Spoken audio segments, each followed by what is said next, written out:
नमस्कार दोस्तों, कैसे हैं आप सब। मैं डॉक्टर सोनवीर सिंह राजकीय पॉलिटेक्निक जानसठ मुजफ्फरनगर से चैनल में आप सभी का स्वागत करता हूं। दोस्तों, micro processor and peripheral device के अंतर्गत हम असेंबली लैंग्वेज प्रोग्रामिंग चैप्टर का अध्ययन कर रहे थे, जिसमें हमने असेंबली लैंग्वेज प्रोग्रामिंग के अंतर्गत लास्ट सेशन में एड्रेसिंग मोड्स का अध्ययन किया था। आज के सेशन में हम असेंबली लैंग्वेज प्रोग्रामिंग का एक नया टॉपिक पढ़ने जा रहे हैं, दैट इज़ स्ट्रक्चर्ड प्रोग्रामिंग। तो दोस्तों, अगर हम स्ट्रक्चर्ड प्रोग्रामिंग की बात करें तो सबसे पहले तो प्रश्न माइंड में यही आता है कि what is the structured programming में जैसे आप जानते हैं, किसी भी एक पर्टिकुलर टास्क को पूरा करने के लिए जो हम सिंटैक्स या कोड्स की फॉर्म में जो एक इंस्ट्रक्शंस का या कोड्स का जो समूह होता है उसे हम प्रोग्राम बोलते हैं, जिसके माध्यम से हम माइक्रो प्रोसेसर के द्वारा एक स्पेसिफिक टास्क को हम पूरा करा पाते हैं। स्ट्रक्चर्ड प्रोग्रामिंग की आप बात करें तो structured programming is used such type of program which is greater than 1000 lines. यानी कि पहली बात तो ये है कि हम स्ट्रक्चर प्रोग्रामिंग उस चीज़ को कहेंगे जिसमें नंबर ऑफ इंस्ट्रक्शंस की संख्या अगर 1000 लाइन से ज़्यादा है। That means in a program we have more than 1000 lines, या सीधा कहें 1000 instructions. Such type of programming is called structured programming. It is a techniques which uses special type of logic. यानी कि जो स्ट्रक्चर्ड प्रोग्रामिंग है, इसमें जो हम लॉजिक यूज़ करते हैं वो स्पेशल टाइप का लॉजिक हम यूज़ करते हैं जो एक स्पेसिफिक पर्पज़ के लिए होता है। जैसे इन structure programming logic structured has single entry and single exit. यानी कि स्ट्रक्चर्ड प्रोग्रामिंग के अंदर हमेशा एक ही एंट्री होगी और एक ही एग्जिट होगा, सिंगल एंट्री सिंगल एग्जिट। ठीक है, उस तरह की प्रोग्रामिंग को हम क्या कहते हैं? स्ट्रक्चर्ड प्रोग्रामिंग बोलते हैं। Structure can be nested any level of complexity. Structure को हम नेस्टेड कर सकते हैं। नेस्टेड का मतलब है अगर हम नेस्टेड प्रोग्राम की बात करें तो दैट मीन्स एक प्रोग्राम के अंदर कोई छोटा सा दूसरा प्रोग्राम हो, या नेस्टेड की हम बात करते हैं तो किसी नेस्टेड लूप अगर कहते हैं तो एक लूप के अंदर कोई दूसरा लूप हो तो ये नेस्टेड कहलाता है। नेस्टेड का मतलब एक बड़ी चीज के अंदर कोई छोटा रूप उसी का होना, दैट इज कॉल्ड नेस्टेड। तो नेस्टेड की जो कॉम्प्लेक्सिटी है वो हम किसी भी लेवल तक नेस्टेड की कॉम्प्लेक्सिटी को हम डिजाइन कर सकते हैं in structured programming. 3 type of structure are used for structure programming. तो बेसिकली हम स्ट्रक्चर प्रोग्रामिंग के लिए 3 तरह के स्ट्रक्चर का यूज करते हैं। कौन कौन से? सबसे पहला आता है sequential structure. Fine, first one is sequential instruction. In this type of structure instruction और program sequence execute one by one. जो सीक्वेंशियल स्ट्रक्चर होता है, इसमें जो प्रोग्राम है या जो इंस्ट्रक्शंस हैं वो एक सीक्वेंस में एग्जीक्यूट होते हैं, यानी वन बाय वन एग्जीक्यूट होता है। हेंस प्रोग्राम एग्जीक्यूट इन दी रिटन सीक्वेंस। जिस सीक्वेंस में हमने प्रोग्राम को लिखा है उसी सीक्वेंस में प्रोग्राम एग्जीक्यूट होता है। इस तरह की जो स्ट्रक्चर है उसके हम सीक्वेंशियल स्ट्रक्चर बोलते हैं। दूसरा जो स्ट्रक्चर आता है that is called conditional structure. In this type of structure, program execute a specific program when specific condition is specified. यानी हम कंडीशनल अगर स्ट्रक्चर की बात करते हैं तो इस कंडीशन में जो हमारा प्रोग्राम है वो एक स्पेसिफिक टाइप के मॉड्यूल को या स्पेसिफिक टाइप के प्रोग्राम को वो एग्जीक्यूट करता है व्हेन, जब इस कोई स्पेसिफिक कंडीशन फुलफिल होती है या सेटिस्फाई होती है। Otherwise some other program will be executed. यानी कंडीशनल स्ट्रक्चर के अंदर हम ये कह सकते हैं कि अगर कंडीशन फुलफिल होगी तो this one program will execute, अगर फुलफिल नहीं होती है तो ये वाला एग्जीक्यूट होगा। यानी हमारे पास 2 ऑप्शन होते हैं, 2 विकल्प होते हैं। सीक्वेंशियल में हमारे पास कोई विकल्प नहीं है ना, कोई ऑप्शन नहीं है। जिस सीक्वेंस में हमने प्रोग्राम लिख दिया उसी सीक्वेंस में प्रोग्राम एग्जीक्यूट होता है। ठीक है, लेकिन कंडीशनल स्ट्रक्चर के अंदर हम प्रोग्रामिंग को हमारे पास विकल्प अवेलेबल रहता है कि अगर ये कंडीशन फुलफिल होगी तो ये वाला प्रोग्राम एग्जीक्यूट होगा, अगर ये फुलफिल नहीं करती तो दिस वन होगा। ठीक है, तो वो हमारा कहलाता है कंडीशनल स्ट्रक्चर। थर्ड आता है loop structure. In this type of structure program execute in a loop. ठीक है, इस वाले स्ट्रक्चर में प्रोग्राम जो है एक लूप के अंदर एग्जीक्यूट करता है when a specific condition is satisfied. जब तक कि कोई कंडीशन सेटिस्फाई नहीं हो जाती तब तक वो उस लूप के अंदर एग्जीक्यूट करता रहेगा। ठीक है ना, तो वो that will be start to the count, otherwise program will not be moved in loop. ठीक है, moved out in, otherwise program will not be moved in loop. अगर कोई कंडीशन या सेटिस्फाई अगर नहीं होती है तो प्रोग्राम आपका लूप के अंदर मूव नहीं करेगा। अदरवाइज जब तक कंडीशन सेटिस्फाई रहेगी तब तक वो उस लूप में रोटेट करता रहेगा, एग्जीक्यूट करता रहेगा। जैसे कि आप अगर सर्कल में मैंने आपको एक सर्कल ड्रॉ कर दूं और आपसे कहूं you just move in that circle, तो उस सर्कल पे आप हमेशा मूव करते रहेंगे, तो उसका start point and point same होता है। ठीक है ना, उसी रूप में आप मूव करते रहेंगे जब तक कि मैं आपको कोई कंडीशन ना दूं। मैंने कहा move on that circle until और unless you have completed the 100 number of rounds. ठीक है, अगर सर्किल में आप 100 चक्कर पूरे कर लेते हैं तब तक आप इसमें मूव करते रहिए। तो आप उस लूप में मूव करते ही रहेंगे जब तक कि आप 100 चक्कर पूरे नहीं कर लेते, यानी मैंने आपको एक कंडीशन दे दी। इसी तरह से लूप स्ट्रक्चर के अंदर भी ऐसा ही होता है कि प्रोग्राम आपका जब तक लूप के अंदर मूव करता रहेगा जब तक कि उसको कोई कंडीशन सेटिस्फाई नहीं होती। जैसे सी के अंदर आपने लूप पढ़े होंगे, डू लूप, फाइल लूप, है ना, फॉर लूप। तो ये सारे लूप हैं जिसके अंदर आपका प्रोग्राम एक स्पेसिफिक कंडीशन फुलफिल होने तक वो मूव करता रहता है। ठीक है, तो सबसे पहले जो प्रोग्राम आता है आपका that is called, first one is your sequential programme.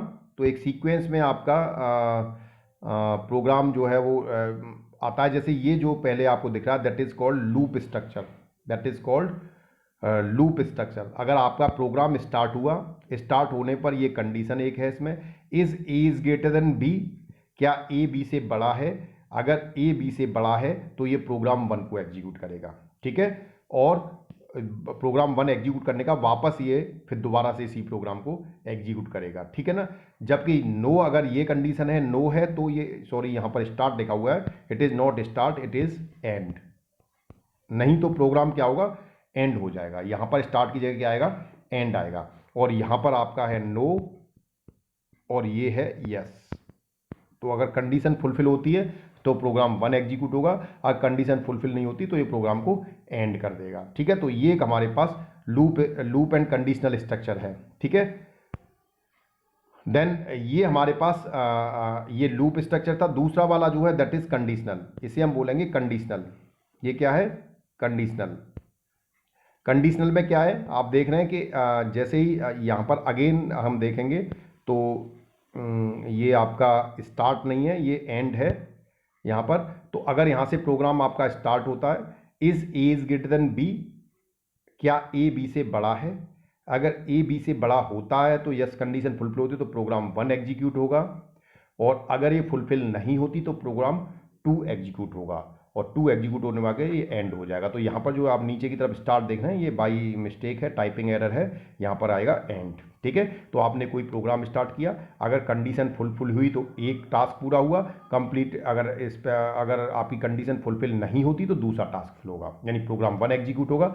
अगर ये नो है तो ये प्रोग्राम आपका जो है वो 2 एग्जीक्यूट होगा। तो यानी यस के केस में ये होगा और नो के केस में दूसरा प्रोग्राम एग्जीक्यूट होगा। ठीक है ना, और नीचे जो आपको दिखाई दे रहा है ये क्या है, यस। ठीक है, तो ये हमारे पास लूप एंड कंडीशनल स्ट्रक्चर दोनों हो गए। तो ये एक तरह से जो है स्ट्रक्चर्ड प्रोग्राम। एक तो सीक्वेंशियल है, सीक्वेंशियल में तो हमें कुछ नहीं देखना, प्रोग्राम आपका जैसे जैसे इंस्ट्रक्शन आता जाएगा वैसे वैसे एग्जीक्यूट हो जाएगा। लेकिन लूप में क्या है, लूप में आपका प्रोग्राम एग्जीक्यूट करता रहेगा जब तक कि वो कंडीशन फुलफिल नहीं हो जाती। इसी तरह से कंडीशनल में क्या होगा, कंडीशनल स्ट्रक्चर में अगर कंडीशन फुलफिल होगी तो एक प्रोग्राम एग्जीक्यूट होगा, कंडीशन फुलफिल नहीं होती है तो दूसरा प्रोग्राम एग्जीक्यूट होगा।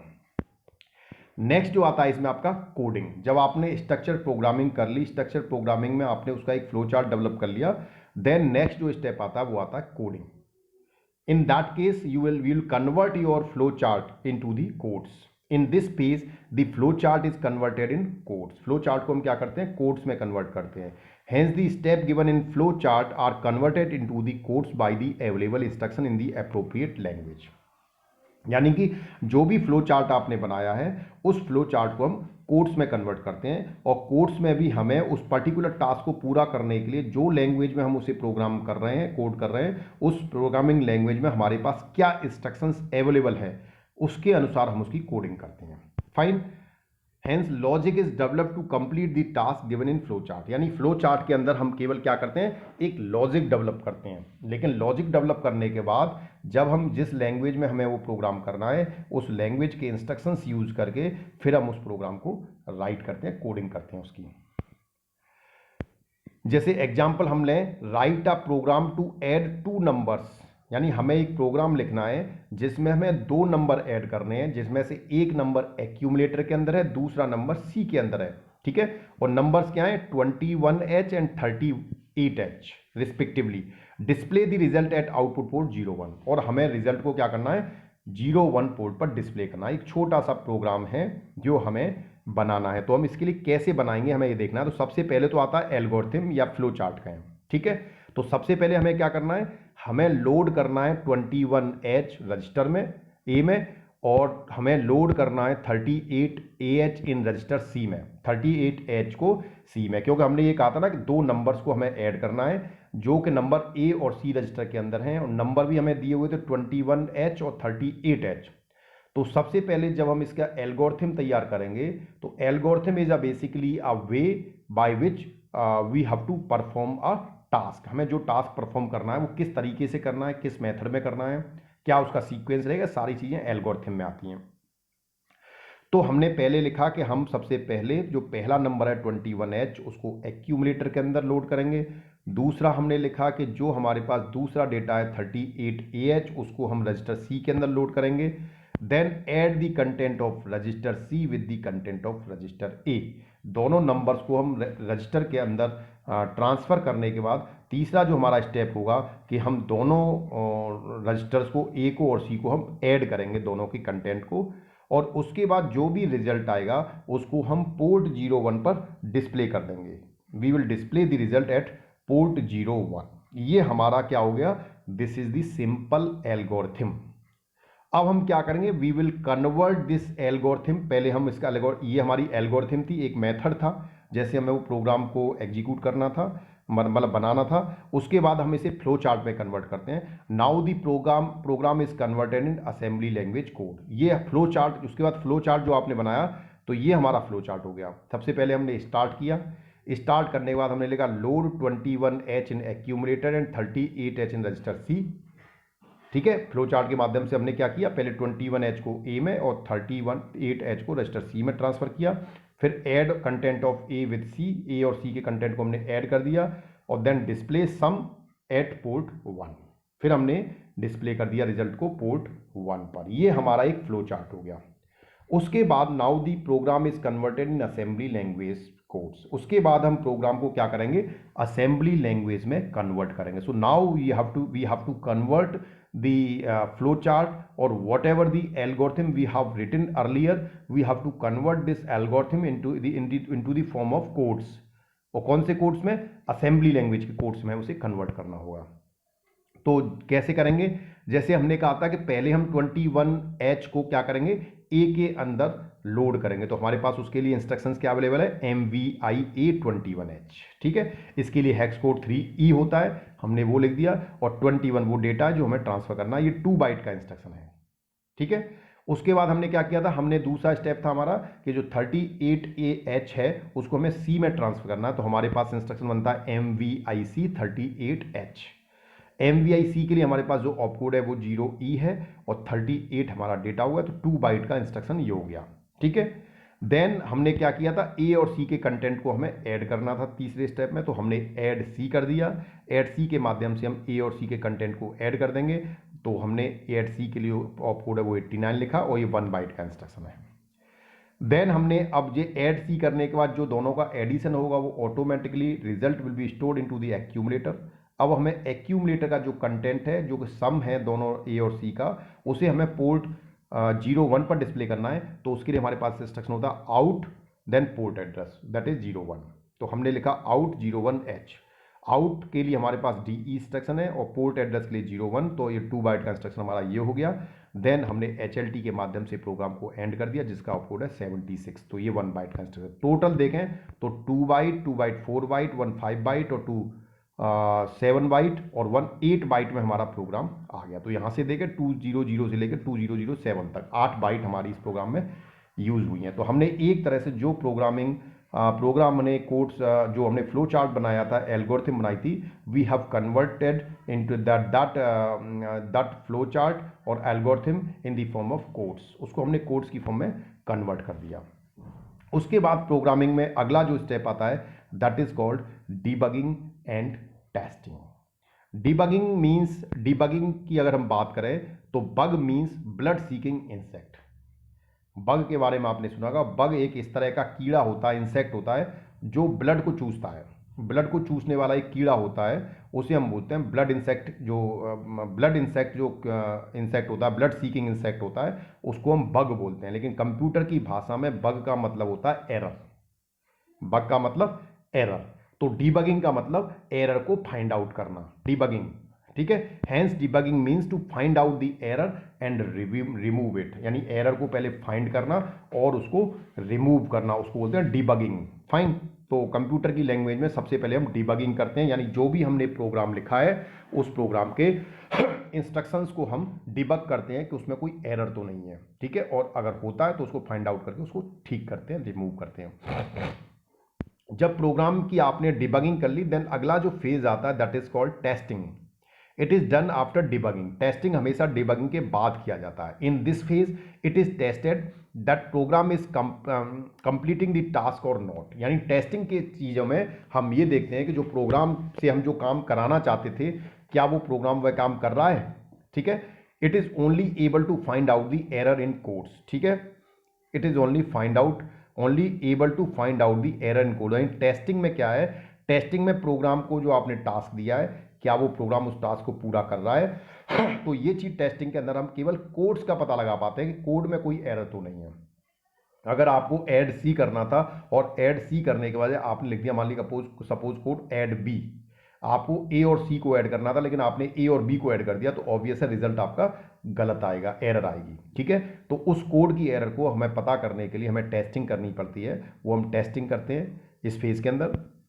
Then hence validity of program is tested. इसके द्वारा हम प्रोग्राम की वैलिडिटी को टेस्ट करते हैं। Debugging is only able to find out the error in codes but not able to remove the error in logic. यानी जो डिबगिंग है, डिबगिंग के माध्यम से जो प्रोग्राम में आप एरर फाइंड आउट करने की कोशिश करते हैं, उसके माध्यम से आप केवल कोड्स के अंदर जो एरर होती है उसके फाइंड आउट कर पाते हैं। जैसे आपने ऐड सी लिखना था लेकिन आपने ऐड सी का जो कोड था वो ADD ऐड आपको लिखना था, सपोज ADDC आपको ये लिखना था, लेकिन आपने क्या कर दिया, आपने लिख दिया BDDC। सपोज आप टाइपिंग मिस्टेक कर गए कुछ, तो आपका प्रोग्राम तुरंत इस कोड को गलत बता देगा, यहां पर वो एरर शो करेगा। Then you have to check the index and that place, ठीक है। ये आप सी के अंदर भी कंपाइलर के माध्यम से वहां भी आप प्रोग्राम को कंपाइल करते हैं, तो सी का जो कंपाइलर है वो आपको बता देता है इस लाइन नंबर पर ये वाली एरर है, आपको उसे रीचेक करना होता है। तो उसी तरह से तो हम यहाँ कहना ये चाह रहे हैं कि डीबगिंग के माध्यम से कोड के अंदर अगर कोई एरर होता है तो वो हमें पता लग जाता है, लेकिन अगर लॉजिक में कोई गलती होती है तो वो हमें फाइंड आउट नहीं होती, वो हमें पता नहीं चलती है, ठीक है, लॉजिक की एरर को। देन जब आप प्रोग्राम टेस्ट कर लिया उसके बाद आता है documentation. Documentation is helpful to the user to understand the program. यानी डॉक्यूमेंटेशन इसलिए किसी भी सॉफ्टवेयर का प्रोग्राम का किया जाता है जिससे कि जो व्यक्ति उस प्रोग्राम को यूज करेगा वो उसको प्रोग्राम को समझने में आसानी हो।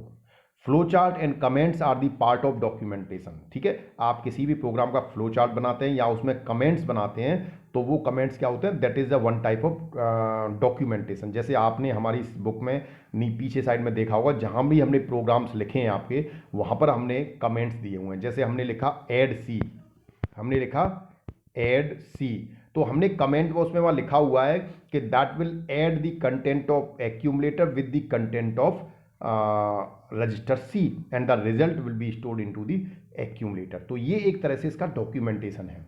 जब कोई भी व्यक्ति ऐड सी को पढ़ेगा तो उस ऐड सी से क्या टास्क पूरा होने वाला है वो हमने डॉक्यूमेंटेशन में दे रखा है। It is also helpful in further development of और अपडेटिंग दी प्रोग्राम। अगर हम प्रॉपर डॉक्यूमेंटेशन करते हैं सॉफ्टवेयर का, तो कोई दूसरा व्यक्ति अगर उस प्रोग्राम को एक्सटेंड करता है, उसमें कुछ डेवलपमेंट करता है, तो उसको आसानी होती है उस प्रोग्राम को डेवलप करने में ड्यू टू दी डॉक्यूमेंटेशन। तो documentation is very very important part of the programming.